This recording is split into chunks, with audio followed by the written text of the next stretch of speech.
El conflicto de los siglos, capítulo 16, la Biblia y la Revolución Francesa, parte 2. Tales son los avisos que ha dado Dios para que los hombres se abstengan de alterar lo revelado o mandado por Él. Estas solemnes denuncias se refieren a todos los que con su influencia hacen que otros consideren con menosprecio la ley de Dios. Deben hacer temblar y temer a los que declaran con liviandad que poco importa que obedezcamos o no obedezcamos a la ley de Dios. Todos los que alteran el significado preciso de las Sagradas Escrituras, sobreponiéndole sus opiniones particulares, y los que tuercen los preceptos de la palabra divina, ajustándolos a sus propias conveniencias o a las del mundo, se arrojan terrible responsabilidad. La palabra escrita, la ley de Dios, medirá el carácter de cada individuo y condenará a todo el que fuera hallado falto por esa prueba infalible. Y cuando estén acabando de dar su testimonio, el periodo en que los dos testigos iban a testificar, vestidos de sacos, terminó en 1798.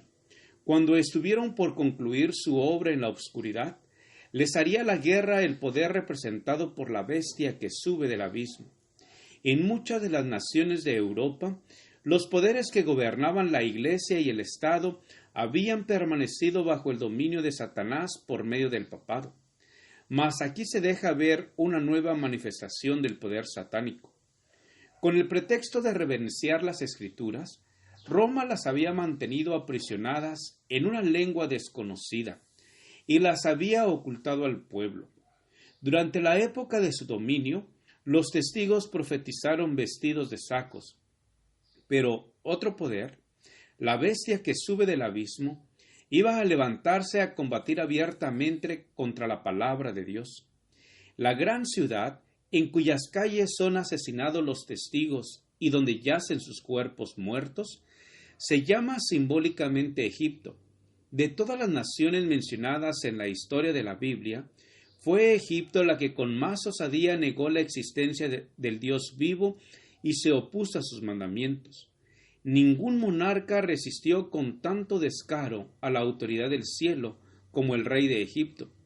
Cuando se presentó Moisés ante él para comunicarle el mensaje del Señor, el faraón contestó con arrogancia: ¿Quién es Jehová para que yo oiga su voz y deje ir a Israel?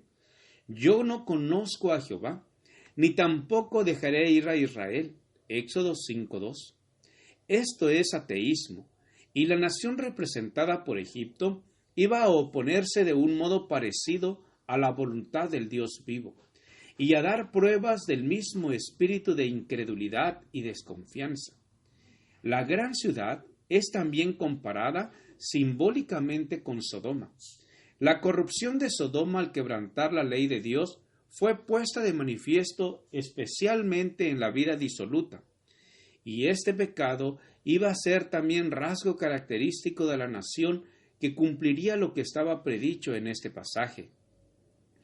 En conformidad con lo que dice el profeta, se iba a ver en aquel tiempo, poco antes del año 1798, que un poder de origen y carácter satánicos se levantarían para hacer guerra a la Biblia, y en la tierra, y en la que de aquella manera iban a verse obligados a callar los dos testigos de Dios, se manifestarían el ateísmo del faraón y la disolución de Sodoma. Esta profecía se cumplió de un modo muy preciso y sorprendente en la historia de Francia.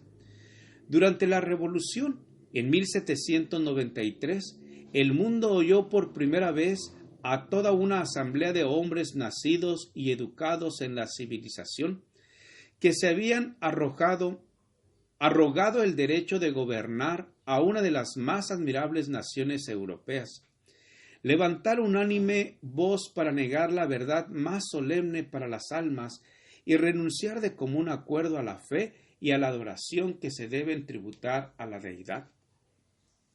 Francia ha sido la única nación del mundo acerca de la cual consta en forma auténtica que fue una nación erguida en rebelión contra el autor del universo. Muchos blasfemos Muchos infieles hay y seguirá habiéndolos en Inglaterra, Alemania, España y en otras partes. Pero Francia es la única nación en la historia del mundo que por decreto de su Asamblea Legislativa declaró que no hay Dios, cosa que regocijó a todos los habitantes de la capital, y entre una gran mayoría de otros pueblos cantaron y bailaron hombres y mujeres al aceptar el manifiesto.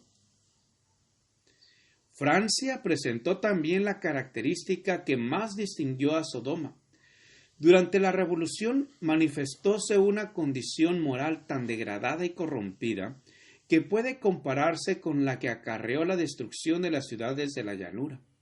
Y el historiador presenta juntos el ateísmo y la prostitución de Francia, tal como nos los da la profecía.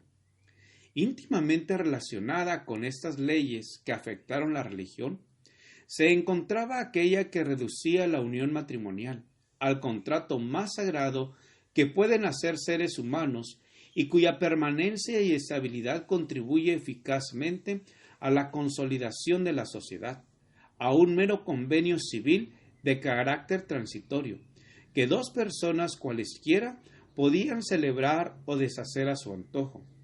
Si los demonios se hubiesen propuesto inventar la manera más eficaz de destruir todo lo que existe de venerable, de bueno o de permanente en la vida doméstica, con la seguridad a la vez de que el daño que intentaban hacer se perpetuaría de generación en generación, no habrían podido echar mano de un plan más adecuado que el de la degradación del matrimonio.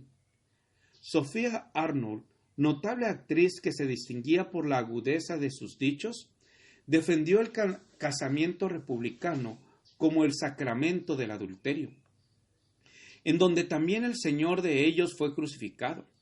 En Francia se cumplió también este rasgo de la profecía. En ningún otro país se había desarrollado tanto el espíritu de enemistad contra Cristo. En ninguno había hallado la verdad tan acerba y cruel oposición. En la persecución con que Francia afligió a los que profesaban el Evangelio, crucificó también a Cristo en la persona de sus discípulos.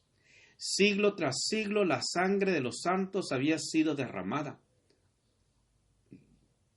Mientras los valdeses sucumbían en las montañas del Piamonte, a causa de la palabra de Dios y del testimonio de Jesús, sus hermanos, los albigenses de Francia, testificaban de la misma manera por la verdad. En los días de la Reforma, los discípulos de ésta habían sucumbido en medio de horribles tormentos.